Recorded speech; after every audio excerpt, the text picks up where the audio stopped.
ọjọ́ kẹrìnlá oṣù kejìlá ọdún 2019 ni màmá wa Chief Mrs. Felicia Ìbíyẹmí Arówóṣadé ní Ògúntilóyè lọ darapọ̀ máwọn ènìyàn mímọ́ lókè ọ̀run èyí kó àjọ wa ọ̀wọ́n a ó pàdé o lọ́jọ́ àjíǹde ní Síónì.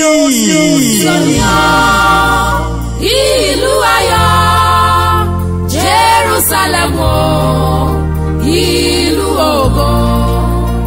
ẹni ọgọ́rin ọdún 80 years ni màmá kọ́lọ́jọ́ tó dé ní ọjọ́ sátidé ọjọ́ kẹrìnlá oṣù kejìlá ọdún 2019 èní ọjọ́ kẹrìnlá oṣù kejìlá ọdún 2020 ń lọ pé ọdún kan gẹ́rẹ́gẹ́ ikú rẹ̀ dùn wá jọjọ abiyamọ tòótọ́ jẹ́jẹ́ níwà abiwà pẹ̀lẹ́ oníwà tútù bí àdàbà èyí onírẹsì àtẹ̀wà èyí oníkọ̀ǹkọ̀ àtẹ̀já gbígbẹ èyí gbogbo lòwò akó àjọ ti St. John's Anglican Church ayégúnlé èkìtì ọmọ olúwa ọmọ olùgbàlà ọmọ ọba gíga ọmọ ọ̀gá ògo jùlọ ọmọ aláǹgbá àjílà gbìnrín ní ṣọ́ọ̀ṣì Chief Mrs. Ìbíyẹmí Felicia Arówóṣadé ní Ògúntilóyè ọmọ òkìkí òpẹkùn ọmọ onílé àmọ́kan ẹnu odi ọmọ onínà àmọ́kan àpàlà ológbò èṣù sọ nìkan kẹ́sọ ọmọ rẹ̀ lókìkí ọmọ ògún lẹ́kẹ́ pàjá kìtòkò jẹ ọmọ ògún ẹrírọ ọmọ ògún àrírọ ọmọ ògún ọmọ